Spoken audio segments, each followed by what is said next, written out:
Imagine a world where your neighbor speaks an entirely different language than you do. Right. And, down the street, there's a family that prays at a completely different temple. Ah. And the merchants you buy your groceries from, they belong to a totally different ethnic group. Yeah, a real mix. Exactly. Yet, despite all these profound differences, you all seamlessly operate under the exact same overarching government, use the same currency, and, well, somehow manage to share a civic life. Which is pretty incredible. Right. I mean, it sounds like a bustling, modern, 21st century global city, right? You're picturing New York or London. But what if I told you this was standard operating procedure in the dead center of the European continent 1,000 years ago? Yeah, it completely upends how we usually think about the past. It really does. Because when we look at the historical, geographic, and sociological material we've gathered for today's deep dive, we are confronted with a region that acts as this vast living laboratory. A laboratory for what, exactly? For basically everything we are panicking about today. I mean, our modern societies are dealing with mass migration, overlapping cultural identities, and that intense friction between local community loyalty and massive faceless governing system. Oh, sure. The stuff that's on the news every single night. Exactly. Yeah. And the thing is, all of that has already been beta tested. It has been tested, broken, rebuilt, and tested again in Central Europe. Wow. And the source material we are diving into today, it doesn't treat this region as some fixed box on a map with neat permanent borders. Right, because borders change. They do. Instead, the material defines Central Europe as a contact belt. Contact belt. I like that phrase. Yeah, it's the ultimate convergence zone where the Latin, Germanic, Slavic, and steppe worlds all continuously smashed into one another. Okay, let's unpack this, because our mission today is absolutely not to give you, the listener, a dry chronological history lesson. Please no. Right. We aren't going to make you memorize a list of dead kings, and we aren't going to quiz you on the exact dates of obscure medieval battles.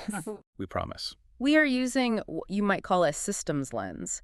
We want to extract the ultimate cheat code for understanding how human beings organize themselves when things get complicated. And they get very complicated. So we're going to look at how geography physically built this massive convergence machine, how culture greased the wheels to keep it running, and crucially, what happens when the entire system completely breaks down. Yeah, and to understand how any machine works, you have to start with the floor plan.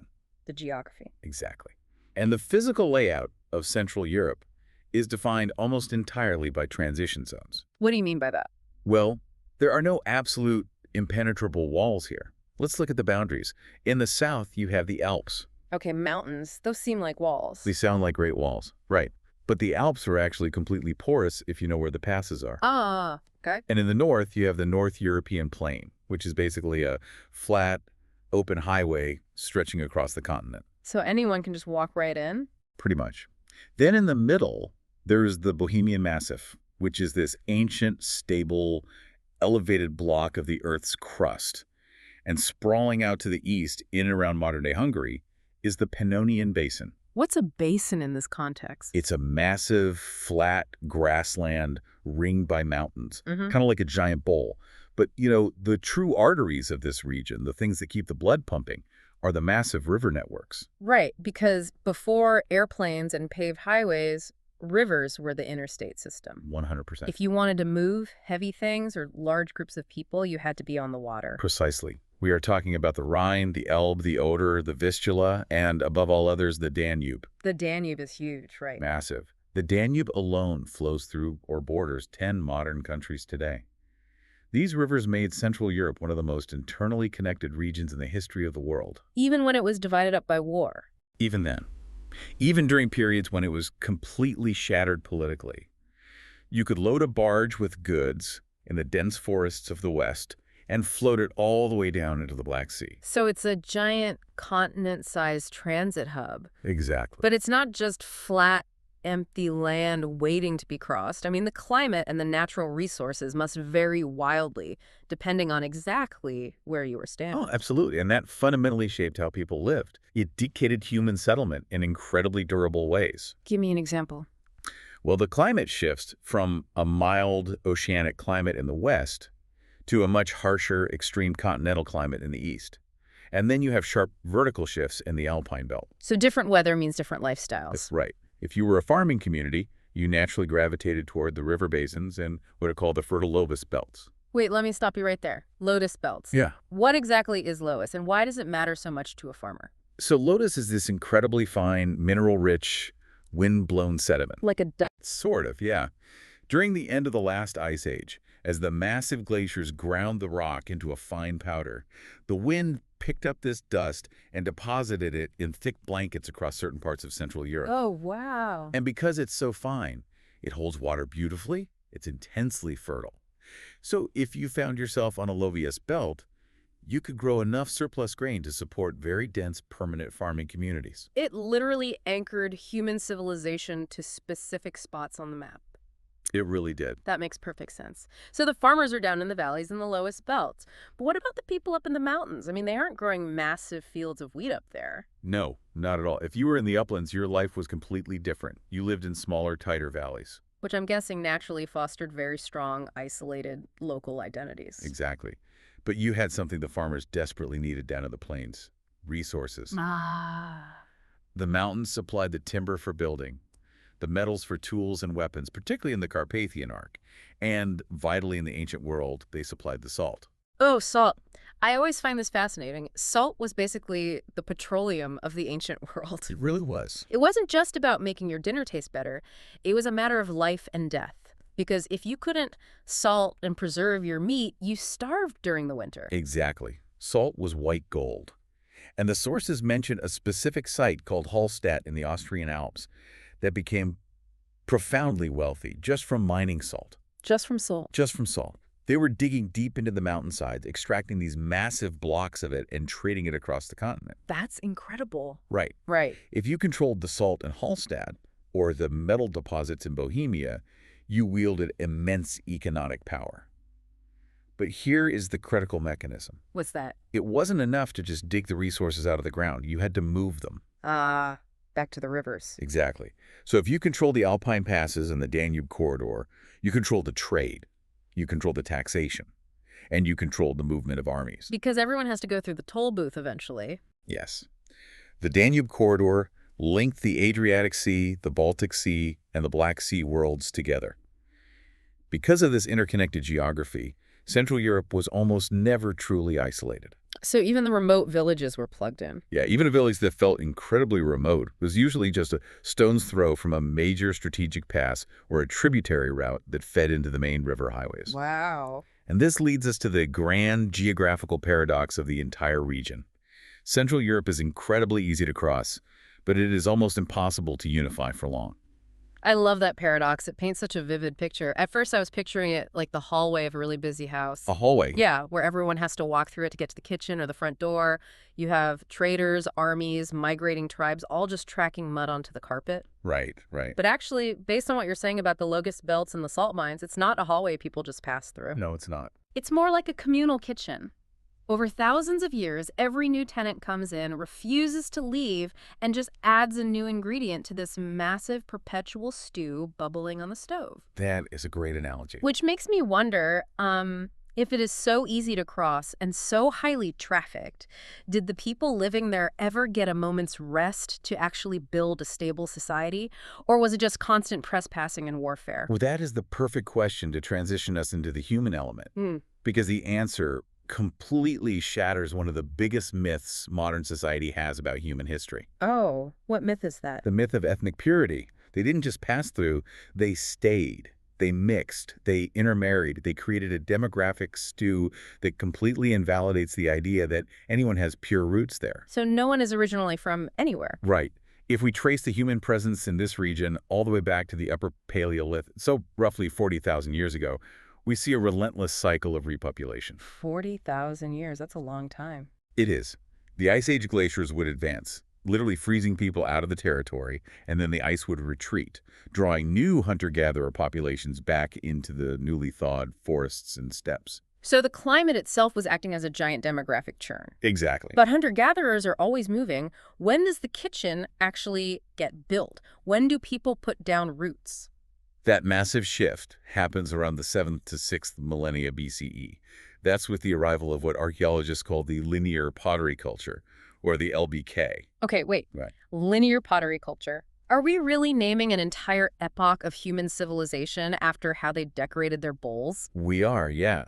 Because in archaeology, you don't have passports or written constitutions to tell you who people were. True. You have their trash. And the most durable trash they left behind was their pottery. The LBK people made distinctive ceramics incised with linear lines. I see. But the pottery is just the marker. Yeah. The mechanism that changed the world was what they did with their days. They brought settled agriculture into the region.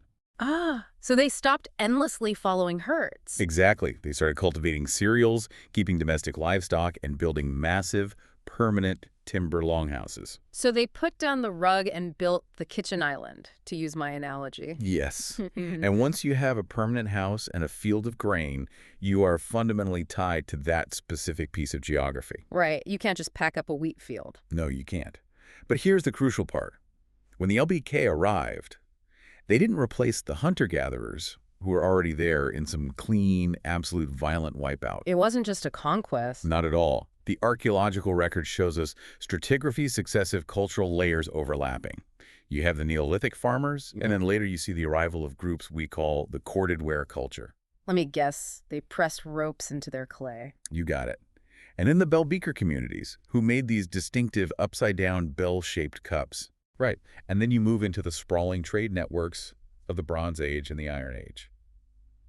It is a continuous story of repeated migrations, technological transfers, and local populations absorbing newcomers. So we need to completely throw out the idea of ancient hatreds between pure, distinct, isolated bloodlines. Entirely.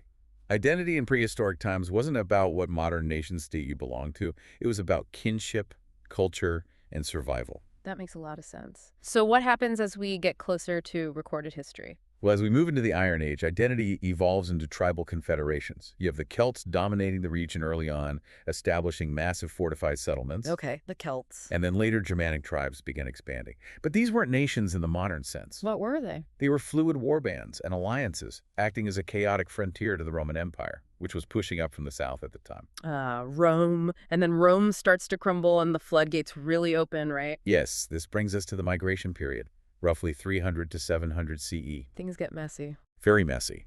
This is when the Roman administrative structures are weakening, and the demographic map of Central Europe goes into an absolute blender. What blender? Yeah, you have Germanic groups moving westward.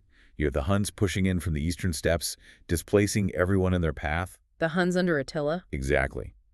Later, the Avars establish a massive, powerful empire right in the Pannonian Basin. And concurrently, you have the early Slavs undergoing a massive, incredibly rapid expansion across almost the entire region.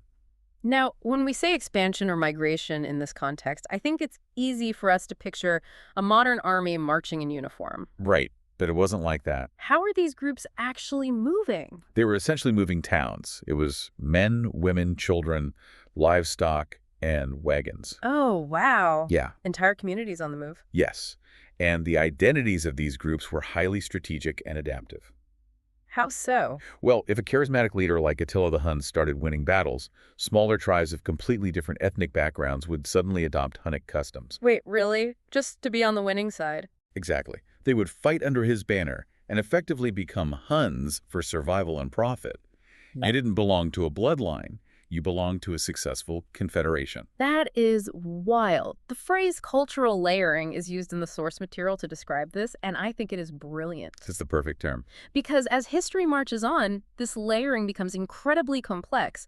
You eventually get to a point where a person could be historically and ethnically Czech, but speak German in their daily business. Right. Practice Judaism on the weekend. Yeah. And swear ultimate political loyalty to an Austrian emperor all at the exact same time. All simultaneously. And this wasn't some weird progressive outlier. This was the boring, everyday normal. Yes, and what's fascinating here is how deeply this reality challenges our modern framework. Because we love our labels today. We are absolutely obsessed with categorization. We want to draw a neat, stark circle around a group of people and declare, this is your ethnicity, this is your language, this is your nation, and this is your border. But you couldn't do that back then.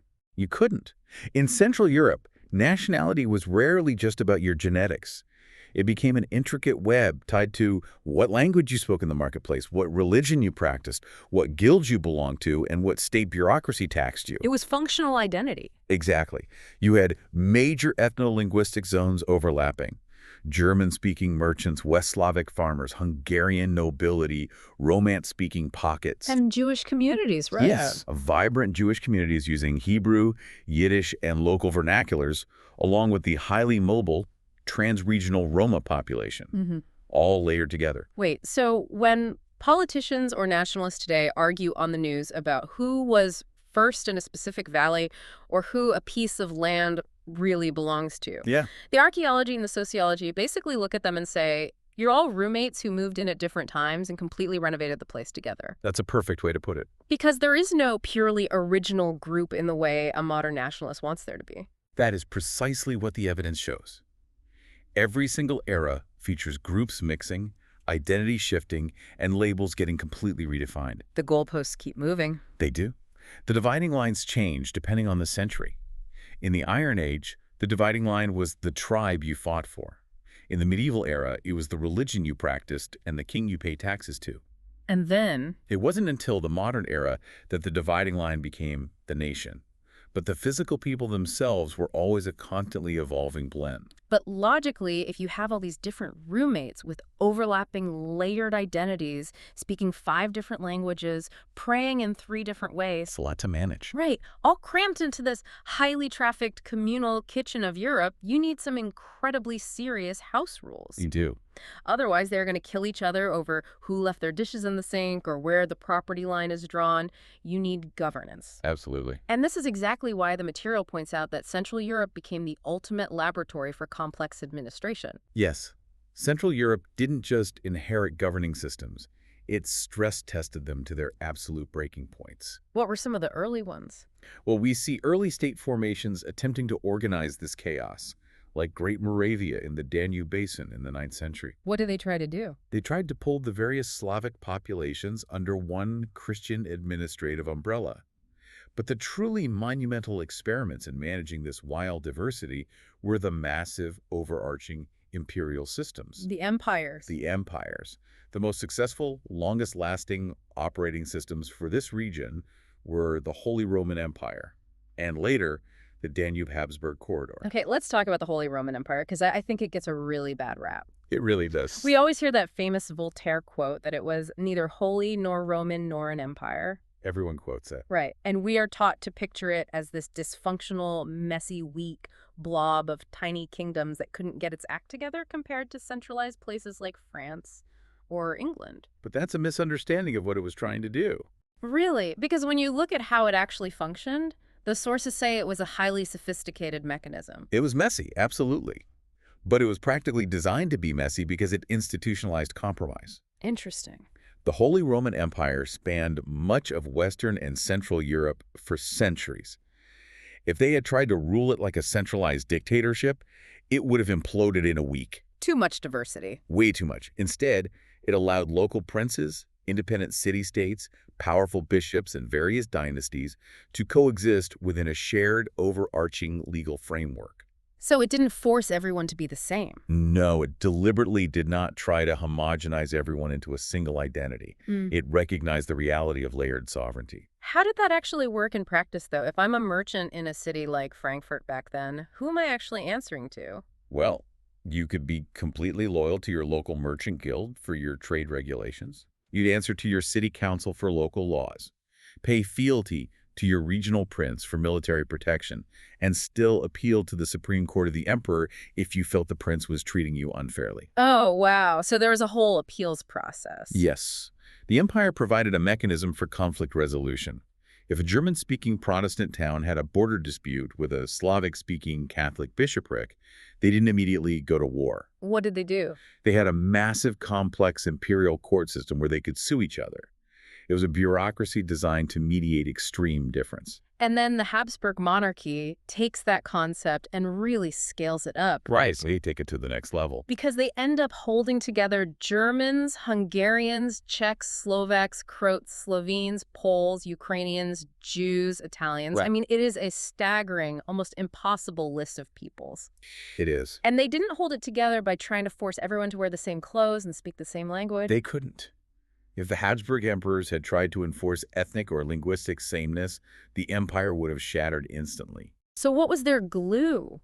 They used dynastic loyalty, a massive, dedicated administration, and a system of negotiated privilege. Negotiated privilege. Yes. If we connect this to the bigger picture, this is the master tension of Central Europe: unity versus fragmentation. Explain that tension a bit more. Well, the geography, the rivers, the trade corridors constantly ties the region together, demanding unity. But the history, the varied terrain, and the local identities constantly try to pull it apart into competing, fragmented jurisdictions. It's like a massive corporate merger. Okay, I like where this is going. Think about it. You have 50 different local companies that have all been bought out and put under one giant umbrella corporation. Let's call it Habsburg Inc. Habsburg Inc. Right? You don't try to make the eccentric creative marketing team in Prague act exactly like the strict back-end engineering team in Vienna. That would be a disaster. Right. You don't force them to use the same corporate jargon. You just build an HR department and an administration strong enough so that they can share the same office building without setting it on fire.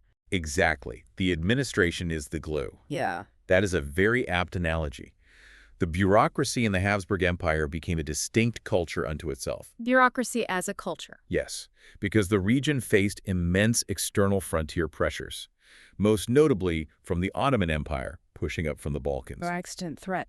And because it relied on dense, interconnected agricultural networks and trade, there was a deep existential need for discipline through institutions. What did that discipline actually look like for a regular person, though? Not an emperor, just a guy. It meant interacting with standardized systems that transcended your local village. Conscription into the imperial army, the hierarchy of the church, the regulations of the trade guilds, and the civil service. So paperwork. Lots of paperwork. These institutions trained people to operate inside larger, rationalized legal frameworks while still maintaining their local, communal, and ethnic embeddedness. They could be both at once. Exactly. An imperial tax inspector could ride into a village in Galicia, negotiate with a Polish noble, a Ukrainian peasant, and a Jewish merchant, using standardized imperial forms that allow the central government to function without needing to erase the local identities of the taxpayers. That is incredibly advanced for the time. It was, in fact, modern federalism, modern state bureaucracy, and supranational systems like the European Union owe a massive intellectual and structural debt to these Central European experiments. European Union? Really? The EU is arguably just the latest attempt to write software for the exact same hardware. How do you coordinate a deeply plural, mixed space without erasing its differences? That blows my mind. The European Union in Brussels is basically running on an updated version of software that was coded by the Holy Roman Empire and the Habsburgs centuries ago. Essentially, yes. But here's the thing. While the emperors and the bureaucrats in Vienna were busy trying to manage the building and negotiate all these complex privileges, what were the actual everyday people doing? Right, the everyday life. Because they weren't just sitting around in their villages waiting for tax forms. They were actively co-creating a culture that almost completely ignored the neat borders drawn on the political maps. This is where the story moves away from the grand halls of power and down into the streets, the markets, and the cafes. My favorite part. But we have to make a vital distinction here between the rural areas and the cities. Okay, how are they different?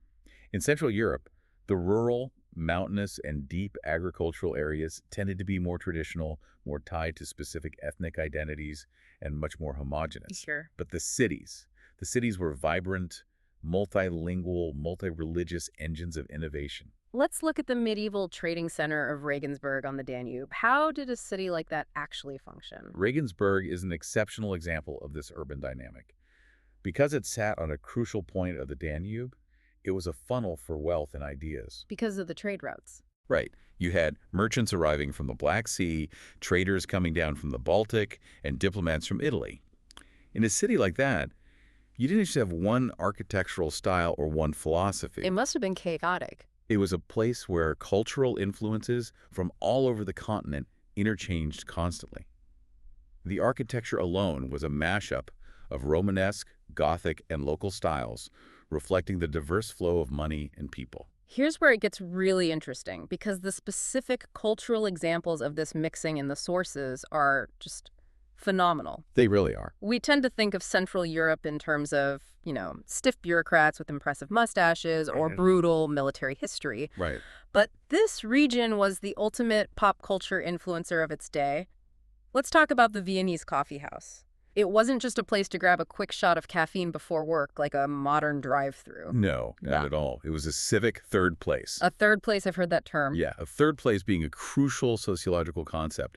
It wasn't your private home and wasn't your place of labor. Oh. It was a shared, accessible social space where different classes, intellectuals, writers, dissidents, and politicians could overlap. You could just hang out. You could sit for hours for the price of one coffee.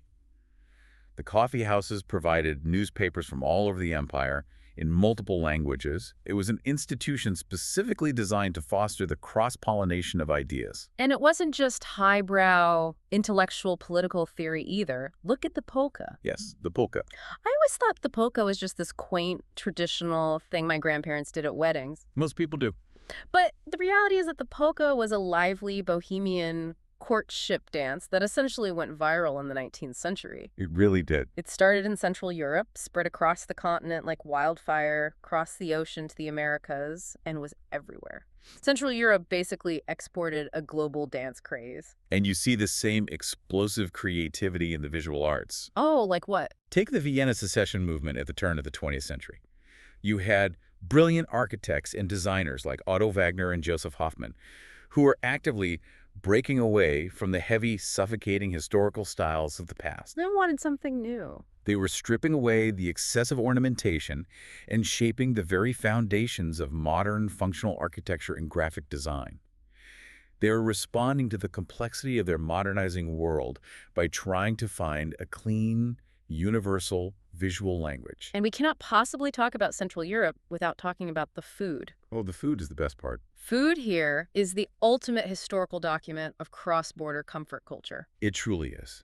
When you look at the classic dishes, the dumplings, the rich paprika-heavy stews like goulash, the breaded schnitzel, the incredibly complex layered pastries, the cured sausages, these are not the invention of one isolated genius in one specific country. They're a team effort. Exactly. They reflect centuries of intimate contact between Germanic cooking techniques, Slavic agricultural staples, Hungarian spice roots. Which brought the paprika from the Americas via the Ottomans, right? Yes, exactly. And Jewish baking traditions and Balkan influences, all mixed together. I love that idea. You sit down to eat a bowl of goulash or a plate of dumplings, and you are literally tasting the demographic overlap. The history is in the recipe. It is, but here is the massive tension. Today, modern nations in the region will fiercely claim ownership over these things. You will hear people argue, this dish is entirely ours. This dance is uniquely ours. Yes. Modern nationalism has a desperate need to retroactively claim exclusive ownership of cultural products that were actually co-produced. But they can't, really. The reality is that the music, the food, and the traditions were forged over centuries of deep trade, intermarriage, and imperial circulation.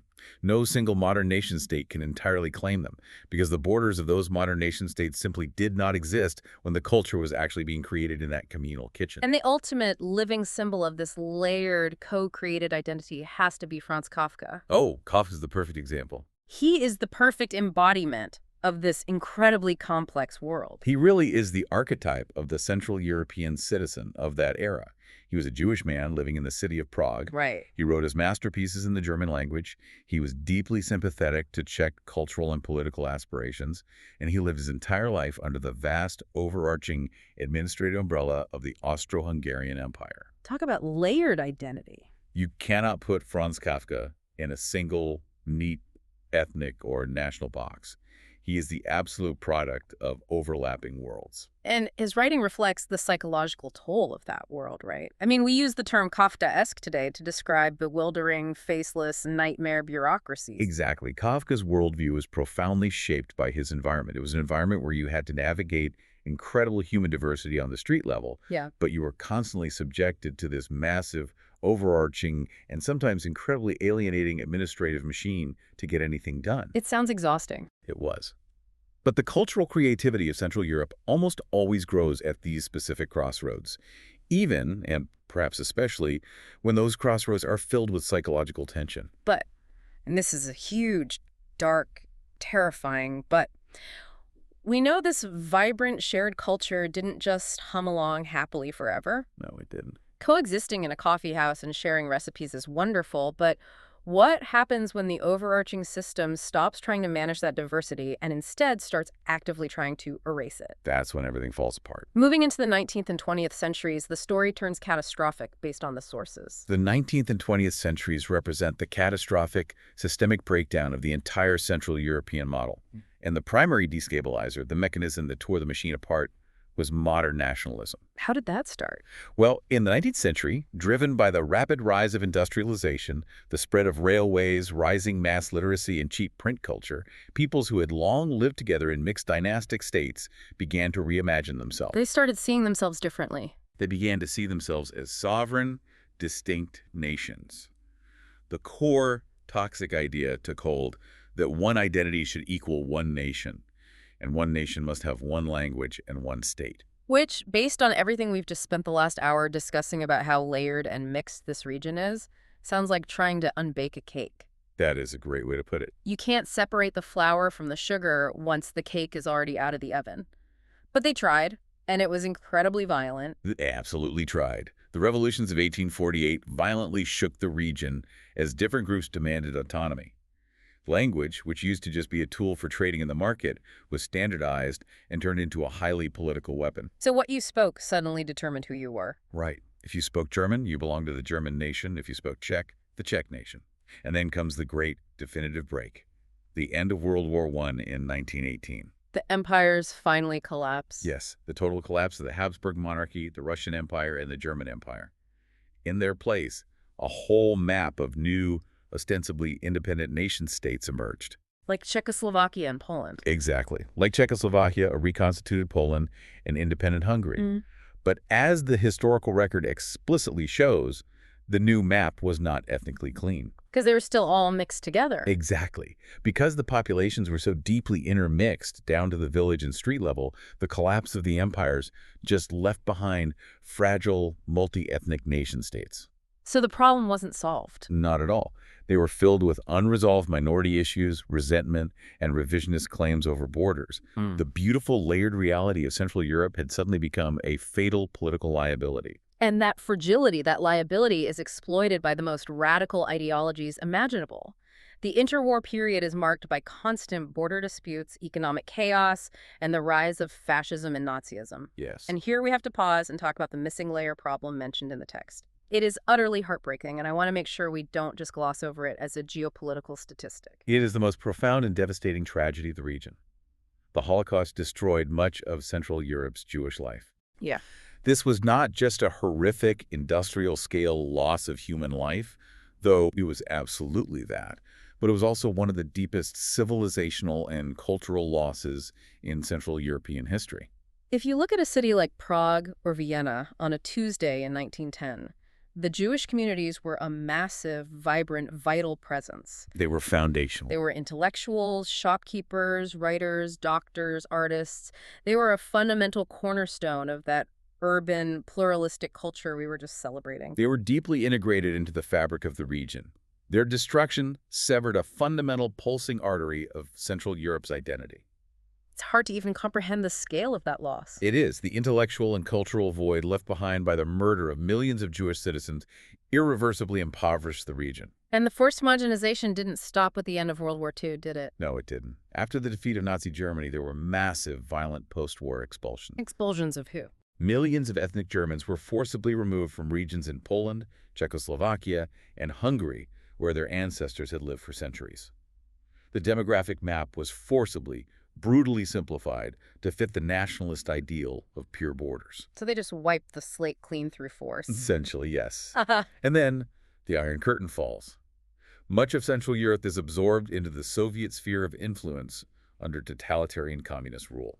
How did the communist system handle whatever diversity was left? I mean, did it try to go back to a Habsburg model of managing it? Not at all. Under central economic planning and state socialism, unity was strictly enforced from the top down. So total control. Yes.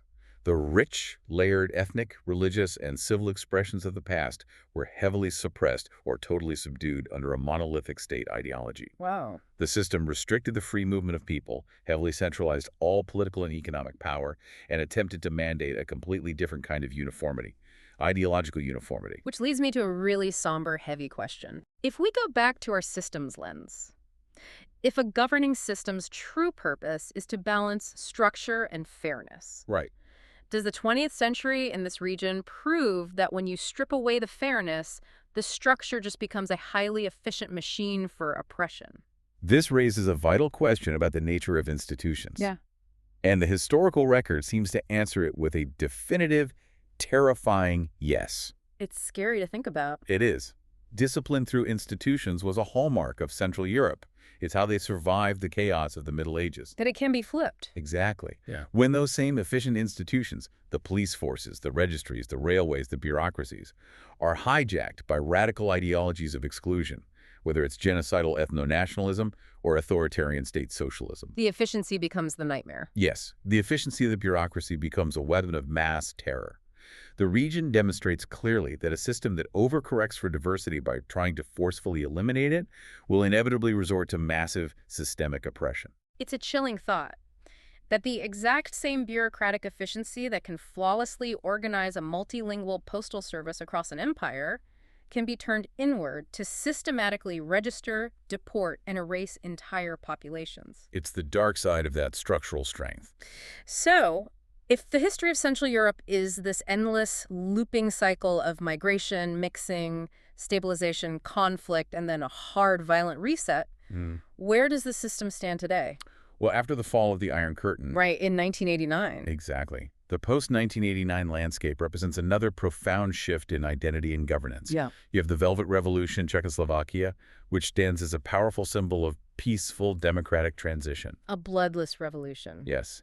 And remarkably, in 1993, you have the peaceful, negotiated split of Czechoslovakia into two independent nations, Czechia and Slovakia. That's pretty rare, isn't it? It was a crucial moment because it proved that national differentiation doesn't always have to result in the kind of horrific bloodshed we saw in the Balkans during the same decade. And then the European Union expands eastward. Yes. The 2004 European Union enlargement essentially re-embedded much of Central Europe into a wider, rules-based, supranational political and economic order. So back to the overarching system. Right. In many ways, joining the EU was a return to a massive, overarching system, attempting to peacefully manage the space, coordinate trade, and guarantee rights across borders. But it's not like a magic wand was waved in Brussels and suddenly all the historical tensions and prejudices just vanished. Far from it. I mean, the modern political mythologies of these nations often prefer to present themselves as clean, perfectly homogeneous blocks on the map. Germany is only for the Germans, Poland is exclusively for the Poles, Hungary is purely for the Hungarians. That's the narrative. But the reality on the ground, even after all the ethnic cleansing of the 20th century, is still diverse, isn't it? It is. Despite the massive forced population upheavals of the 20th century, the reality defies the neat nationalist myths. There are still long-standing minorities. Who, for example? There are ethnic Germans living outside Germany, large populations of Hungarians living in Romania and Slovakia, smaller populations of Czechs, Slovaks, and Slovenes living across various borders, not to mention the arrival of new global migrant communities. So the mix is still there. It is, but the most significant and tragically the most often overlooked piece of the modern demographic puzzle in this region is the Roma population. Yes. The material we reviewed highlights this specifically. You cannot give an honest account of Central Europe today without discussing the Roma. Absolutely. The demographic data is stark. The European Commission identifies the Roma as Europe's largest ethnic minority. Largest in Europe? Yes.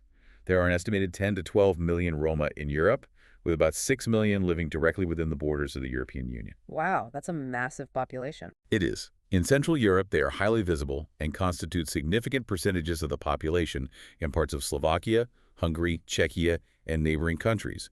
Yet, as the historical and sociological data emphasizes, they continue to face severe systemic exclusion, poverty, and discrimination.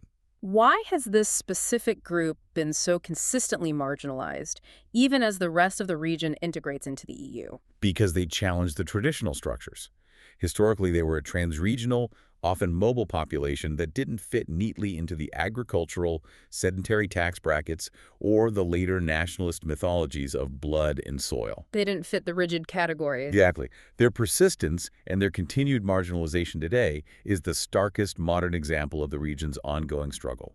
It proves that despite democratization, despite open borders, and despite EU integration, The problem isn't solved. no, Central Europe is still struggling with the ultimate test: how to make pluralism fully civic, inclusive, and equal for everyone, not just the dominant ethnic majority.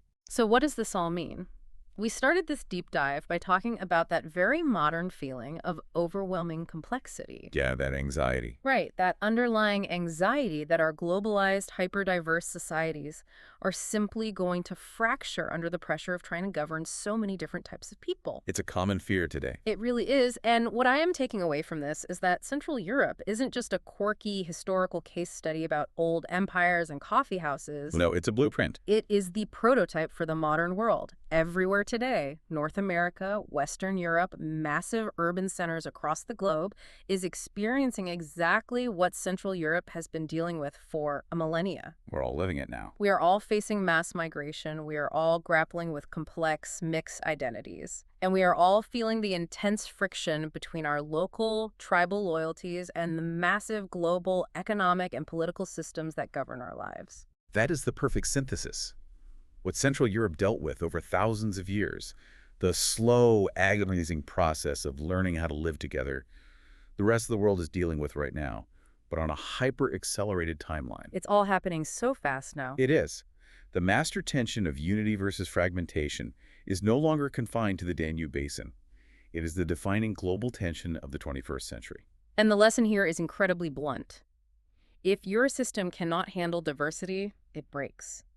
If it tries to ignore human identity or forcefully compress everyone into a single rigid mold, it fractures violently. As we saw in the 20th century. Exactly. But when it works, when a society builds structures that are fair enough to last and flexible enough to allow for a local identity to thrive, it creates incredible resilience and staggering cultural creativity. It really does. It gives us the art, the scientific innovation, the food, and the very concept of a shared, vibrant civic space.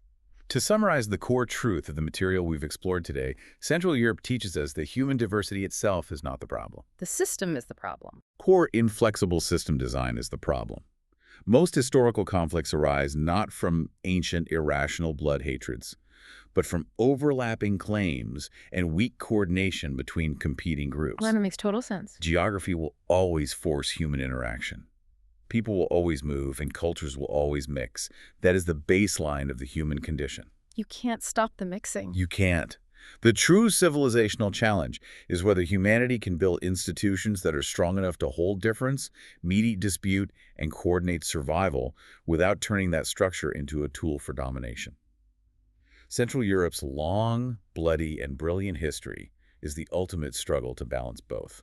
That is a deeply powerful takeaway. But before we wrap up this deep dive, I want to leave you, the listener, with a final provocative thought to chew on. I love these. Building on this idea that Central Europe is a preview of global society, I want you to think about the digital spaces you inhabit right now. Oh, the internet. Think about the internet, social media platforms, the digital ecosystems we all spend hours inside every single day. Aren't they exactly like the Central European plains? That's a fascinating comparison. There are absolutely no natural borders on the internet. It is incredibly easy to cross from one domain to another. And these platforms force millions, even billions, of totally different ideological, political, and cultural tribes to interact in one shared, highly congested digital space. The ultimate contact belt. Yes. We are currently watching modern digital empires, these massive, faceless tech companies, try to govern these unbelievably mixed populations. And what are we seeing? The same friction. We are seeing the exact same tribal friction, the exact same overlapping claims to truth and territory, the exact same struggles with misinformation, conflict, and the intense desire to retreat into isolated, pure echo chambers. History repeating itself in the cloud. Exactly. So the question you have to ask yourself as you log on today, as you scroll through your feed, is this: what kind of modern Habsburg institutions are we going to need to build just to survive the internet without tearing each other apart. That's something to think about. It really is. Thank you for joining us on this deep dive into the source material. Keep questioning the systems around you, and we'll catch you next time.